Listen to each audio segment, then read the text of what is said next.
So, napanood nyo ba guys yung interview ni Vice President Sara Duterte? So, sa interview na yon na mention that there were 4 aspiring candidates for senators ang lumapit sa kanya. And as we predicted, one of them is Rowena Guanzon. As I have said from my last video, kung napanood ninyo, nabanggit ko doon kung ano ba yung totoong rason kung bakit lumapit si Guanzon dito sa mga DDS supporters. It's because she want to have a position in the government. Kasi nung una alam natin na si Guanzon ay sumanib sa mga kakamping. So, yung pangarap niya na magkaroon ng seat sa Congress ay hindi natupad.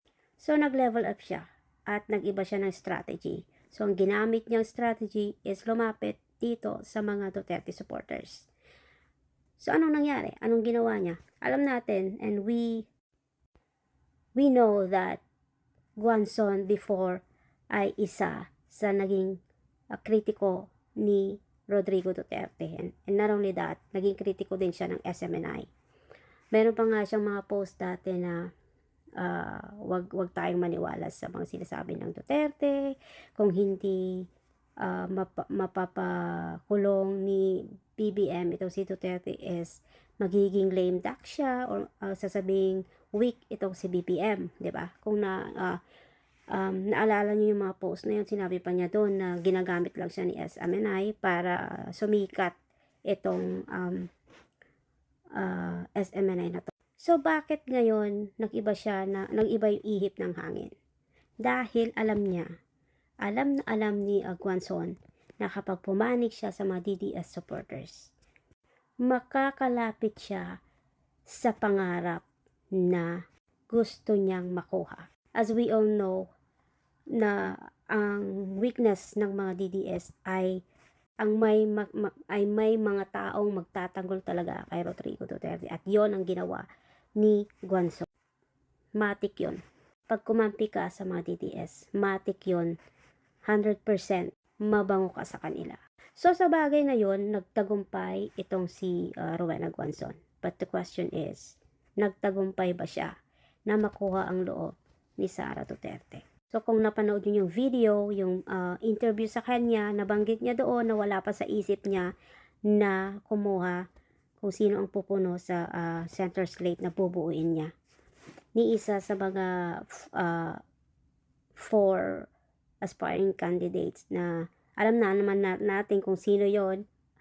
Of course, one of them is Guanzon, Topacio, or yung isa pa si Defensor, at hindi natin alam kung sino pa yung isa. Alam natin na si Sara Duterte ay hindi basta-basta nakakalimot. Alam niya kung sino ang tumatraidor sa kanila, kung sino ang, sa madaling salita, hindi siya basta-basta nagtitiwala. Napaaga ba masyado ang pagdeklara nitong si Rowena Guanzon sa pagtakbo niya bilang senator? Kasi kung tutuusin, kung malakas talaga siya kay Sara Duterte, bakit hindi niya hintayin na si Sara Duterte mismo ang mag-alok sa kanya na umanib sa kanya at tumakbo bilang senator? Masyado niyang ibinaba ang pagkatao niya dahil sa gusto niyang makuha at papagtagumpayan ang gusto niyang makuha. Napakabalahura na ng pagkatao niya.